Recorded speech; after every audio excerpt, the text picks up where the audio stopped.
presentation or like the whole event, the attendees, anything like that? Yep, everything I can see here, yeah. Okay. I did check with the library staff. If you film any attendees, you do need their permission, but you can certainly film our presentation. Oh, no, that's not correct, sir. Well, I just checked with them. That's what I was asking. Okay, you can think that if you like, but that's not the case, actually. I can film anything I can see in public here. Well, if you're going to use any footage of our attendees, I would ask that you get their permission. Okay, that won't be needed, but thanks anyways. You bet. You're just going to focus on zoom in close? Oh, I can film whatever I want to film in here. It's a public building.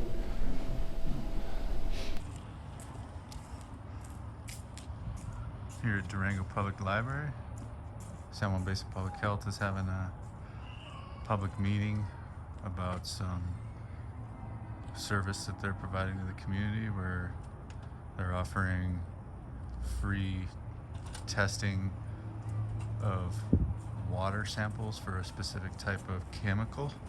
Not sure what the chemical or chemicals are just yet.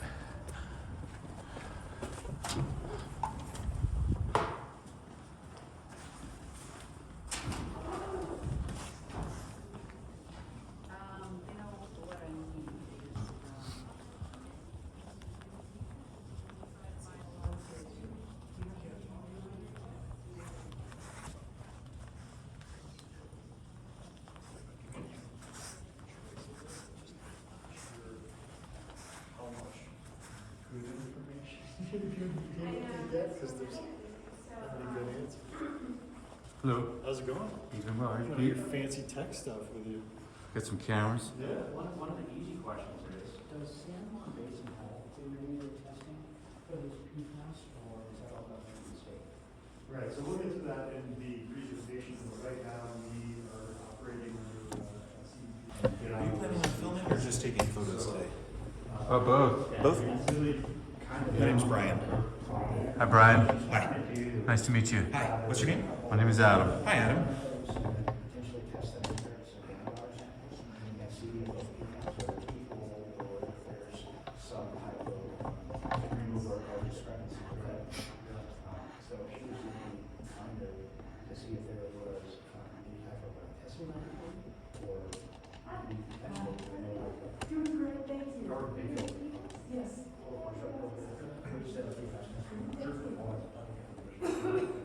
Adam, are you planning on filming the presentation or like the whole event, the attendees, anything like that? Yep, everything I can see here. Yeah. Okay.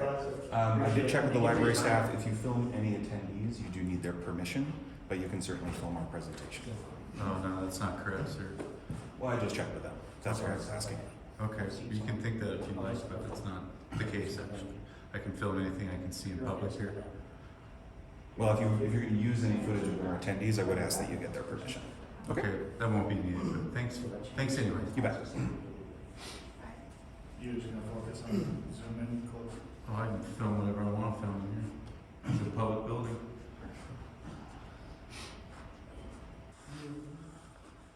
Just 1 minute behind schedule. Thank you guys all for coming. My name, that's bright. Brad, stand over here. My name is Pete Dietrich. I work for San Juan Basin Public Health, and today's presentation is on PFAS. It's something that has definitely hit the headlines recently. There's still a lot of questions to be answered, so a lot of the stuff is just sort of preliminary knowledge that we've gathered, and that's really where the whole nation is right now, is we're just trying to like gather data so we do have knowledge to make decisions later on. I'm going to grab my clicker here real quick.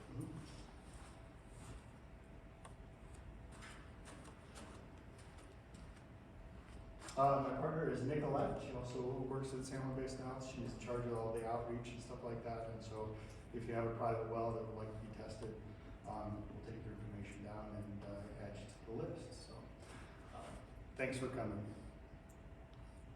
So PFAS.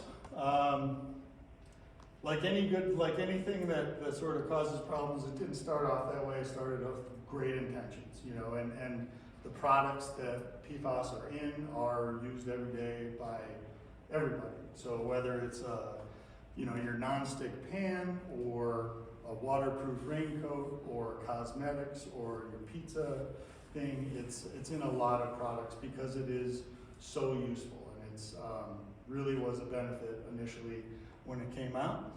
So you do see these in a lot of things, mostly water, heat, oil, and corrosion resistance. So when it first came out, it was like, this is great, miracle thing. But everything's a double-edged sword. Any new technology is a double-edged sword. And not everything always has positive benefit. So what's it in? Well, you can see just by this chart, it is such a useful tool for manufacturing that they're just like, well, why don't we just put it in everything? You know, sort of like if you go back far enough, even looking at things like, you know, like lead in gas, and like made everything run better, but there was problems with it, health effects that we know, that were tested, that were studied, and this is one of those things. It was just so useful, so practical, that they just put it in everything. It made sense. It was so good at so many things. Well, the problem is that it doesn't always stay in the things that you put it in, right? And one of the things that make it so great is it's super, super durable. Well, it's super durable if it's on a Teflon pan, but it's also durable when that pan flakes off and that little chunk of Teflon ends up sitting around, and it's going to sit around for a very, very, very long time, because that was what it was engineered to do, right? So there's a cycle, like the carbon cycle, like the water cycle. Everything in nature has a cycle. So it's produced, and one of the biggest issues were the first places they found it was North Carolina, and it got into, it went from being manufactured, and then through people using it, it got into the wastewater treatment plants. Wastewater treatment plants told the farmers, hey, we have manure that you can spread on your soils. Great, it's free, win-win, everybody was happy. And so the PFAS started collecting in there. And just like any time it goes through a cycle, every time it goes through another step in the cycle, it concentrates. Just like us, when we eat something, it becomes concentrated in our body. PFAS, lead, mercury, any of those things, we take it in, it doesn't get filtered out, and it stays inside of us. Possible concerns: high cholesterol, thyroid, liver, high blood pressure, reduced fertility. All of these things also have other things that cause this. So just because you have any one of these things doesn't mean we can directly tie it to PFAS. It's one of those things that where there's multiple things that can cause any one of these things. So just because somebody has one of these things doesn't mean it's directly caused to PFAS. So hard to study, hard to delineate exactly what the cause is for any one of these things. Some of these things can just be genetic, you know. So, how is it entering our water? Through multiple different ways. Through the facilities that manufacture it, their water that they leach out. The products that they're manufactured and used by us. It gets thrown away, put into landfills. We consume it, we use our toilet, it goes to wastewater systems, and bioaccumulates in there as well. The best way to test for it is water. So one of the highest concentrations of PFAS is found in firefighting foams. Again, great at putting out fires. You know, it just smothers the fires. It doesn't break down in heat or oil, like those things that we covered. So it's amazing at firefighting facilities, also at military bases. I have to admit, I've gone through firefighting training. I've sprayed foam on a fire. I was in full bunker gear, had respirator, everything. It was fun. It was great. And I passed my test. But it's just one of those things. And again, landfills, just because of the bioaccumulation, it gets in there and accumulates, it doesn't go away, it doesn't break down, which was its job to not break down, right? So we're gonna study drinking water when we are looking for PFAS, we're looking for we're looking in water. Of humans that have been sampled, 95% of the population has been found to have PFAS in our blood. What does that mean? Well, there's negative health effects, but we really don't know. We're still learning. Like I said, started off the presentation. We are still in the stage of research where we're asking questions. Nobody has a lot of answers right now. We're trying to work with the companies that are manufacturing these, and these are giant companies, 3M, DuPont, BASF, and they realize it, and they're working towards an alternative. But they spent 70 years researching this compound and how to make it. So it's not that easy. You can't just flip a switch and be like, oh, we're just going to stop manufacturing and we're going to use this instead. Because there is no this instead yet. But they're working towards it because they know future profits will depend on that, and their big companies follow the bottom line, right?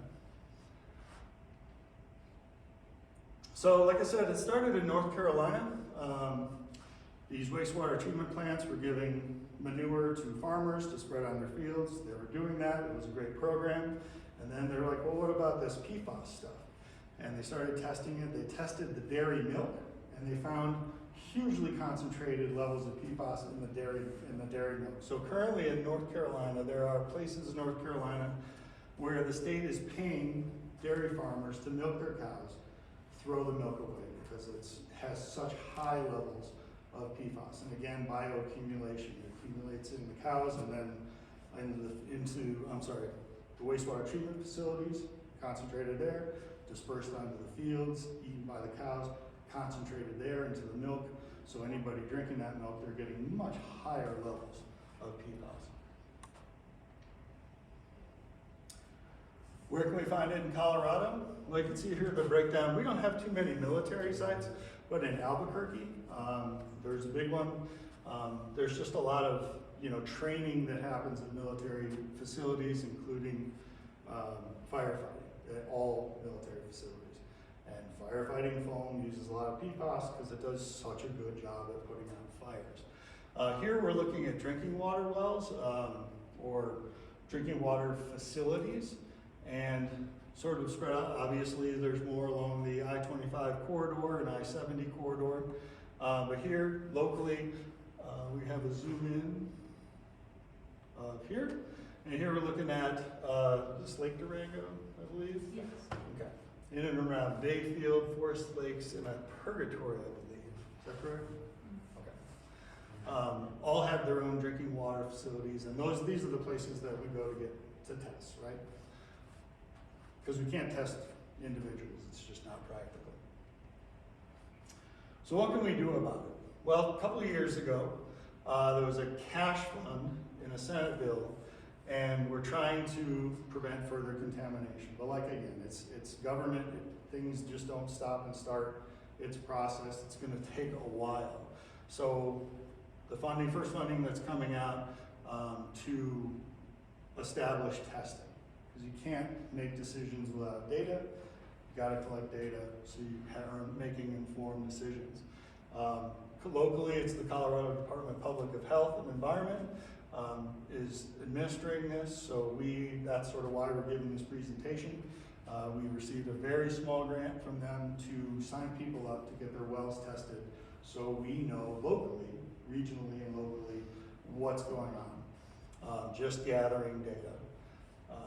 And that's where we're at right now. And again, this whole thing sort of started hitting the headlines because of the EPA's regulation to the thresholds of like what they considered healthy and not healthy.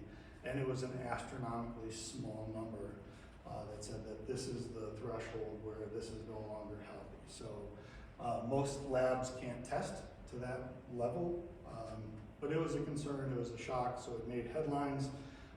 And now people are super concerned about it. People are doing science fair projects about it and all that kind of stuff. So what can you expect from us?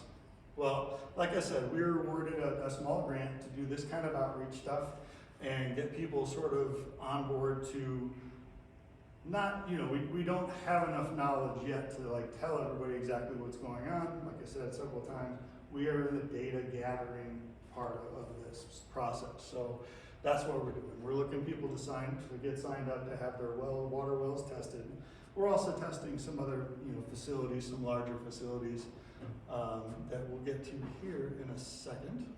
So the three phases are sampling. That's where we're at right now. We're doing sampling. And then based on the information gathered from the sampling, we'll do emergency assistance. What places really stand out as outliers? Like, oh my gosh, your PFAS levels are super high. Let's do something about that. And then infrastructure. One of the things that they can do is if you do have super high levels of PFAS in your drinking water, the current technology, the best thing to do right now is reverse osmosis filters. There is some funding for that, for the initial purchase of reverse osmosis filters, but it's just that initial purchase. There is operation and maintenance for all these things, and they're just gonna have to take that on for themselves. Any questions at this point? No? Okay. So our sampling plan. So we're looking at things the places where this foam is being used. The airport is a training facility. That's where I did my firefighter training and hose that down. There's also one that's fairly a large concern is the firefighting training tower right downtown. I think it's Durango Station 1. That training tower is 50 feet from the Animas River. So that's a concern right now. So drinking water, well, we don't take our drinking water from there, but other folks downstream definitely do. There's a lot of agriculture that pulls water out of the Animas, sprays it on their fields where it can bioaccumulate. What are we gonna do about it? Nothing right now. We just gotta gather as much data as we can to find out what's going on so we can make informed decisions. So in La Plata County, these are drinking water wells. And Nicolette, did you want to maybe go and talk about just the different circles? Yeah, so there are 4 points within the graph. You can see them, they're red. Those are those facilities that may use or store the PFAS. And then the inner dark circle, the purple color, is 5 miles around each of those dots. The middle color, lighter purple, is 10 miles, and then that last zone is 20 miles or 15 miles around those facilities that we were trying to target to try and get. Those are kind of our concerned areas when it comes to the groundwater being contaminated with PFAS. And it should be noted that's an inexact science. We haven't done any groundwater modeling as part of this map or anything like that. These are just circles. Yes. And I'm sorry, I didn't introduce Brian. He's the program director for OLSCs, all of our bosses. All of our bosses, just one.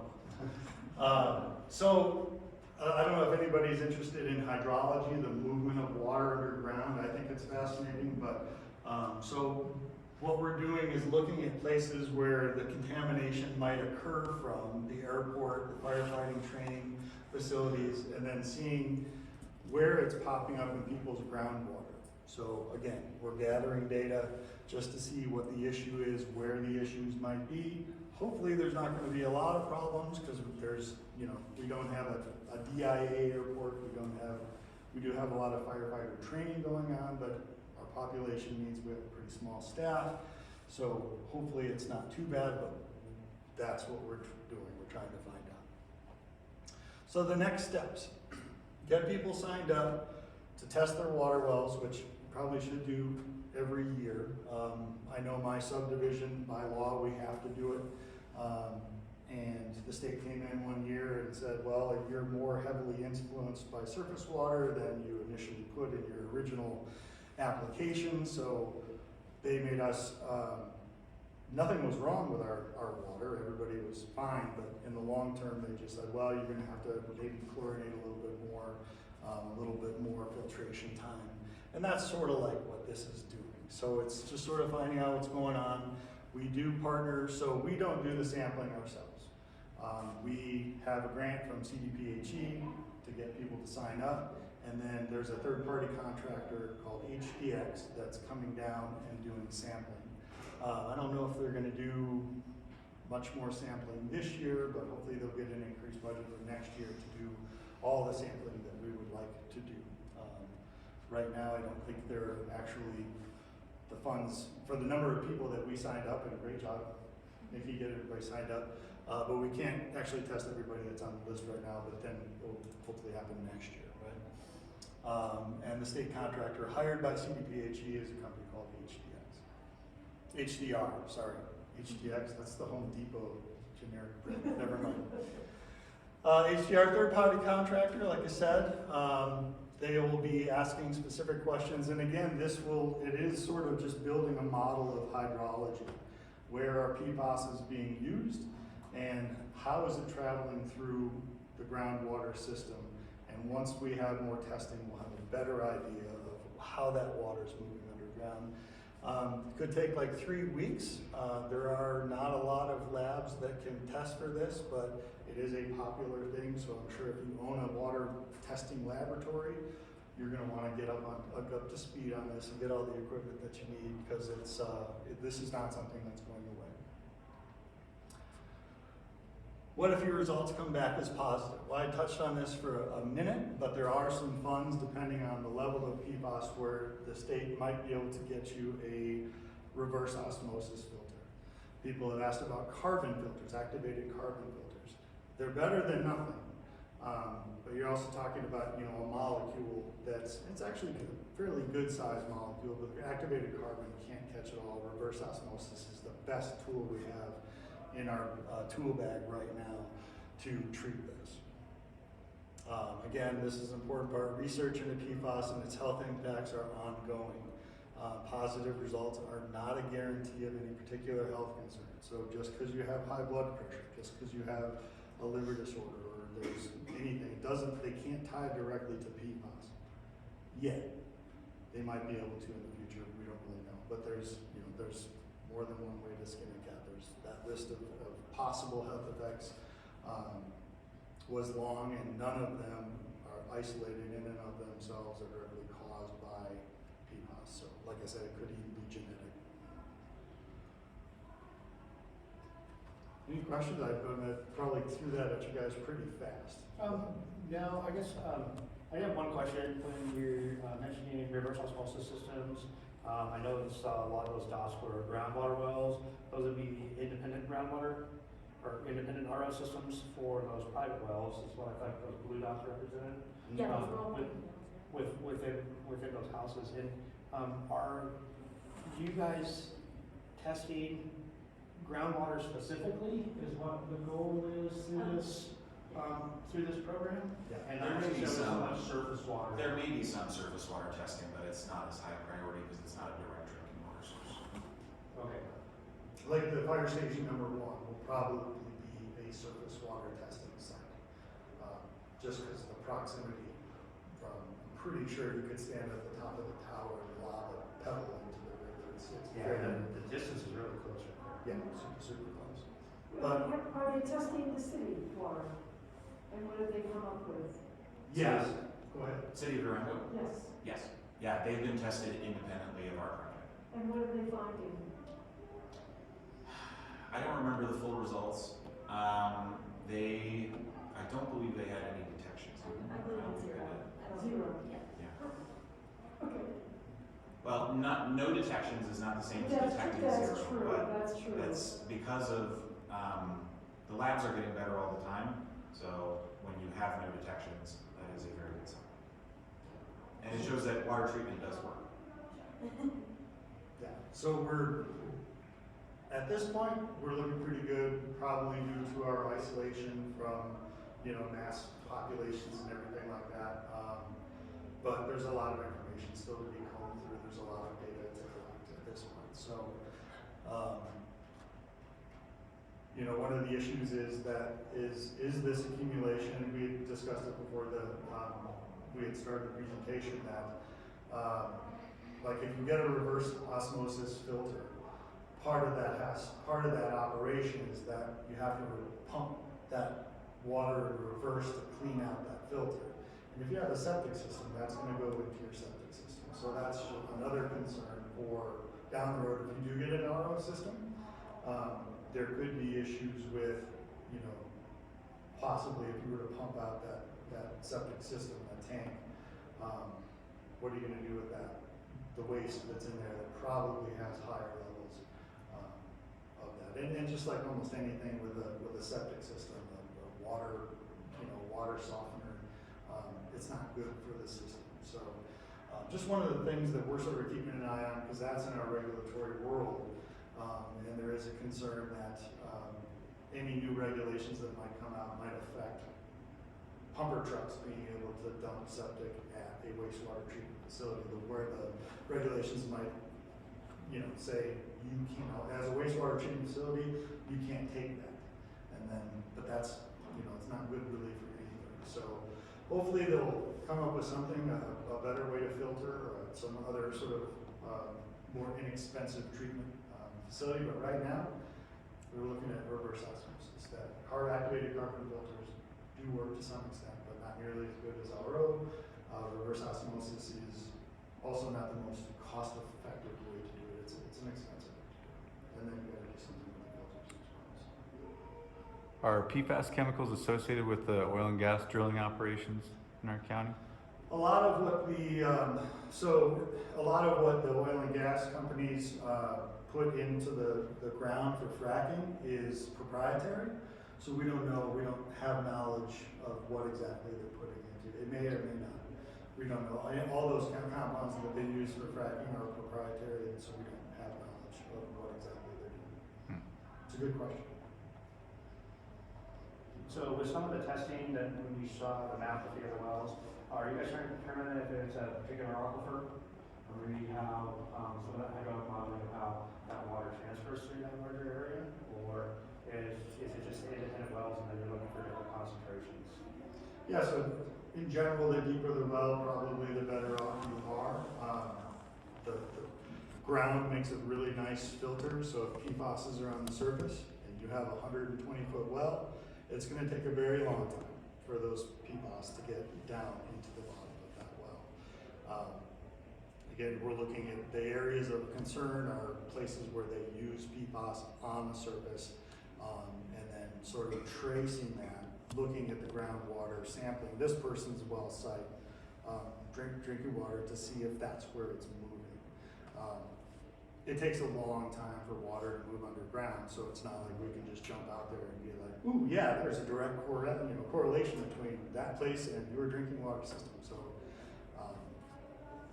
but I think I even prefaced this presentation with like, I don't have a lot of answers to a lot of questions, because we're still figuring things out as we go. So, brutal, honest truth. I think any follow-up on the, the initial sort of mapping level results will be dependent on what we find at that time. So if we're finding something that we can't explain and we need to move to something more like groundwater modeling or looking at well depths, well ages, things like that, we would. But as you saw from the maps in the North Carolina projects, that wasn't always that necessary. Closer to the source or closer to surface water that's influenced by that source in North Carolina was more of a concern. So we'll see. And back to your question regarding oil and gas.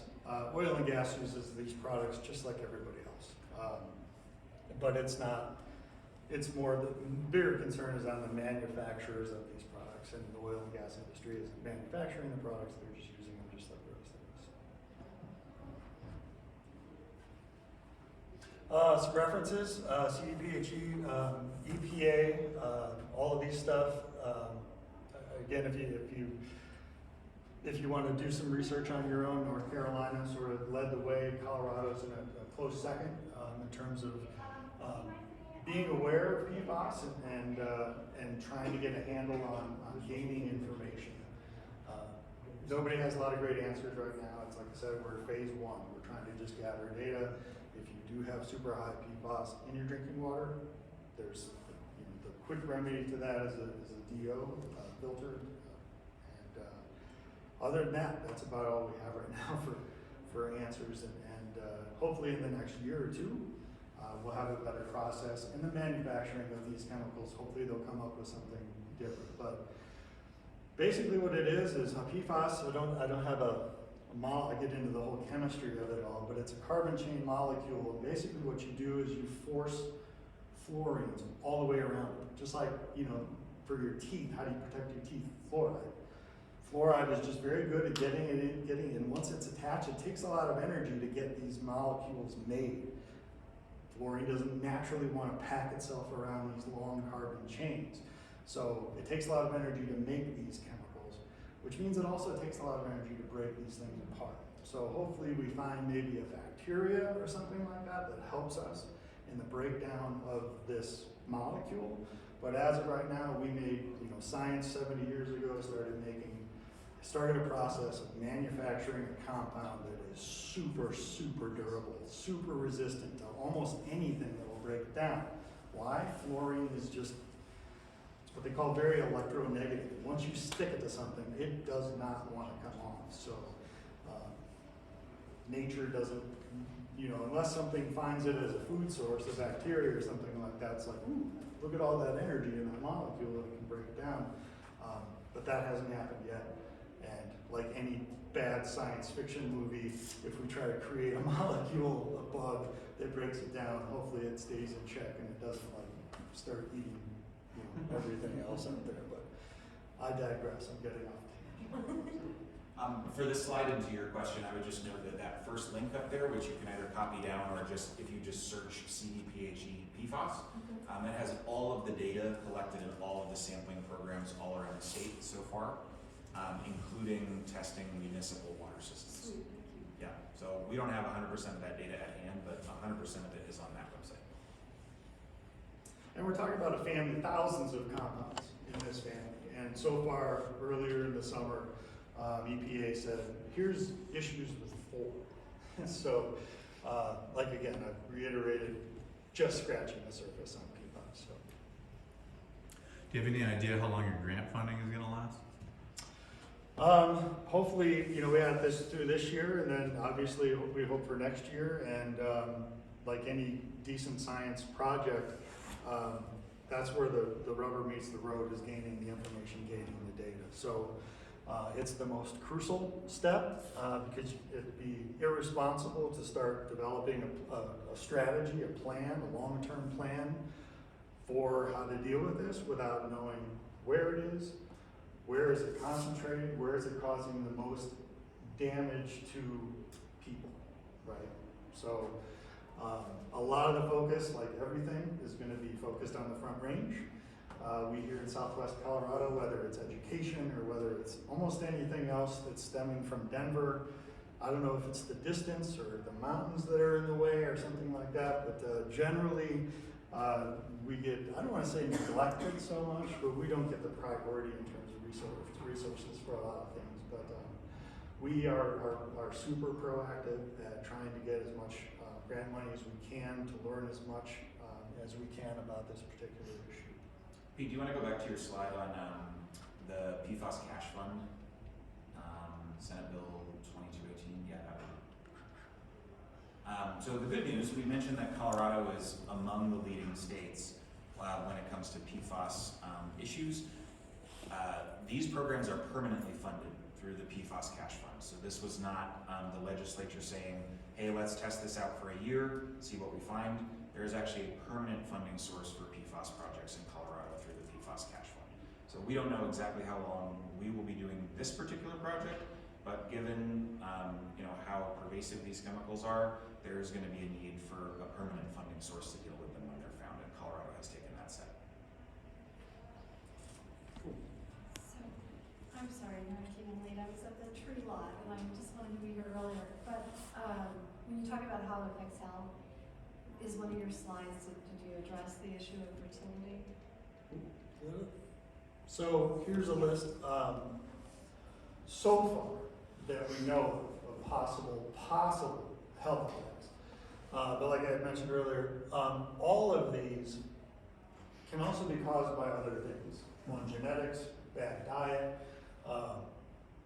alcohol consumption. My family I don't know whether I have Dutch in there, my family runs high on blood pressure. It's just like saying everybody's 98.6 degrees. That's an average, right? Some people run hotter, some people run colder. So there's no way you can tell that any one of these is directly caused by PFAS consumption.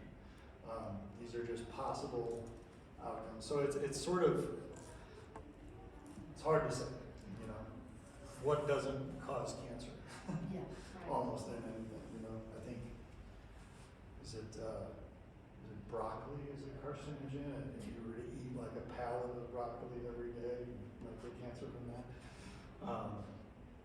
But there's no definitive action to take because we're still trying to figure everything out. So, and like I said earlier in the summer, when EPA took 4 of the thousands and thousands of these compounds and said these 4 can cause negative health effects at ridiculously low levels, into the quadrillions. That's a zero with, that's a decimal point of like 12 zeros or something like that, and then a number. So it's just super, super small numbers. So it's a concern. How much of a concern? We're not sure yet. We got to find out more information, and that's what our job is. And those health advisory levels were based on a lifetime of consumption, not like short-term exposure. But long time periods, small amounts, these can appear to be hazardous. Yeah.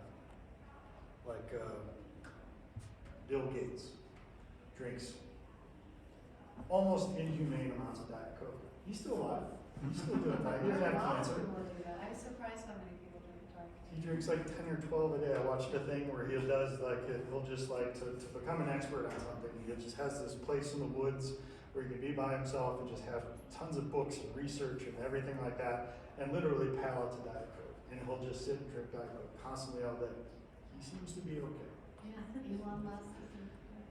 Yeah. So, sorry, but again, because I couldn't remember, sorry guys, but because we know that these are pervasive, are there mitigation things that we can be doing to? So yeah, 1, test your drinking water. Yeah, okay. Step 1. Yeah. If your testing water turns out to be high, which given the low levels of action, it's pretty easy to get a high level. Locally, we haven't seen it in the Durango drinking water, but we're also looking at Purgatory, we're looking at Bayfield, I think anywhere where there's a drinking water system. Right now we're looking at private wells as well as some other things and a couple of surface water projects. So if you do have high levels, reverse osmosis is the only technology right now that seems to be doing anything. And what about just using plastics in general? It's way beyond plastics. Okay, sorry. So no, that's fine. So all of these things, and this is a small summary list. I'm sure they could expand this list quite a bit. So cosmetics, anything that food is prepared on. Are we making improvements? Sure. You remember when you used to get a Big Mac and it came in a styrofoam, clamshell thing? You don't have those anymore. They're wrapped in wax paper. That wax paper has PFAS, so the grease doesn't get through. Your French fry containers, you don't want grease on your pants, right? You put PFAS on it and it eliminates that messy step. We didn't know that when we started. It just seemed like a good idea. It was a great idea at the time, right? But now we know, for nail polish, amazing. You want tough, you're spending good money on nail polish, you don't want it to chip off right away, put some PFAS in there. It's going to last forever. Well, it turns out that's not necessarily the best thing. Super high levels from what I've read in microwave popcorn bags. A lot of grease in there, you're getting high heat, there's an explosion happening in there. Lots of PFAS in a microwave. So I guess I converted. Before PFAS was even a thing, I was just like, I'm gonna go back. I remember my stepdad making popcorn in the thing, shaking it up all the time, throwing some butter in there at the last minute, so I started popping my own popcorn. And one of the things that draws a lot of concern is the firefighting foam, because it's really good at putting it. You had mentioned that consumer product, Colorado consumer product legislation, and the phase out of certain PFAS products. Try. Do you have something more? No, I was just gonna say, I mean, you asked what can you do, so on the individual level, we talk about testing. On the community level, Colorado has actually banned the production of new PFAS products in some of these categories as early as 2024, I believe. So Colorado, again, is one of the leading states in trying to find alternatives to these products. And one of the things, the newer things that came up, I think, this summer, ski wax. It's great. It makes great ski wax because it's durable, it's water resistant. So another place that they're looking to test are ski lifts, bottoms and the tops of ski lifts. Where is that water running to in the spring? Is it burning into Purgatory Creek? Is that maybe a problem? So it's not real high up on the list, but it's one of the newer things that has come up. So I think you can buy ski wax without PFAS. Like the shampoo, if you were to look at the ingredients on a shampoo bottle, would you be able to discern what? I would recommend stopping showering now and don't ever do it again. No, I'm just kidding. You know, that's probably something you'd have to research. I'm sure there's companies that advertise PFAS-free shampoos and charge Yeah, right. a price that will ensure that you don't have it in there. But, you know, any water-resistant, wind-resistant jacket, clothes, shoes, Scotch Guard. Right? How long Scotch Guard been around? I just bought a couch this summer. One of the things they did is spray, you know, Scotch Guard on my, that's brand name. I shouldn't be using brand names. But anything that repels stains, repels water, it's very good at its job. It just doesn't break down, and that's the problem. It needs an incredible amount of energy or some as yet to be discovered chemical process or biological process that breaks this stuff down. Gosh, dental floss? Oh my gosh, what do you suggest for that, toothpicks? There's dental flosses that don't. Really? You can find that? I don't know. Yeah, it's an emerging market of PFAS-free So, yeah. compound. Okay. floss does not break down. That's why I don't floss. Is your department going to be testing for the PFAS chemicals? We are signing people up to get their wells tested, and then a third-party HDR is being contracted by SJBPH to do the testing. Is that a local company? I believe they're out of Denver. So, It's a statewide contract. yeah, so they're doing not just here, they're doing everywhere. Hmm. How would someone get a hold of us? Do they get a hold of you if they want their wells tested? Yeah, Do you have a card or something like that? yeah. Like this at the moment, we can do email or phone. Oh, sweet, thanks so much. And this info's on our website as well. Okay. And again, great science fair project. I'm huge as a former science teacher, big on that. I don't know how many answers you're going to get. That's the only thing I would caution on. It's a great idea. I'm still enamored. There was a sixth grader that won a national science fair by testing fast food restaurants, their ice, compared to their toilets. So she would just order a drink, no drink, just ice. She would take that ice, and then she would take a sample of their toilet water. And the reason she won the national fair is because it turned out in a lot of places, their toilet water, because of all the cleaning and bleaching and chlorine that happens, was cleaner than some of their ice machines that probably got neglected on their cleaning schedule. But so I'm a big fan of the science fairs. Oh, God.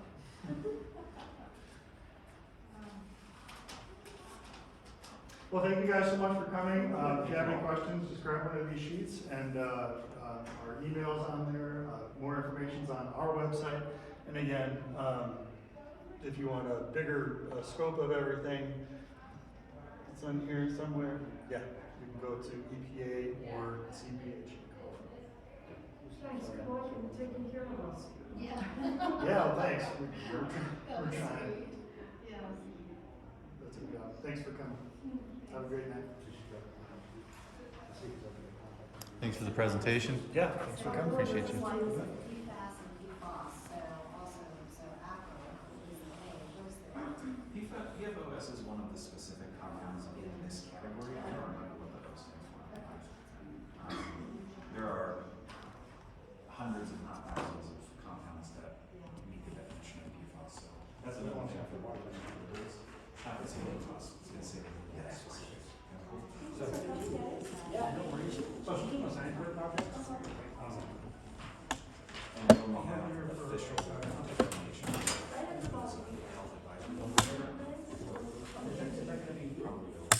Basically, yes, it's our kind of larger, that's what this is, it's our larger, but it'll come with the ISO. Have a nice evening. And I went first. Okay, thank you so much. Would it be okay for her to be your contact? They are in person. Good night. Good night.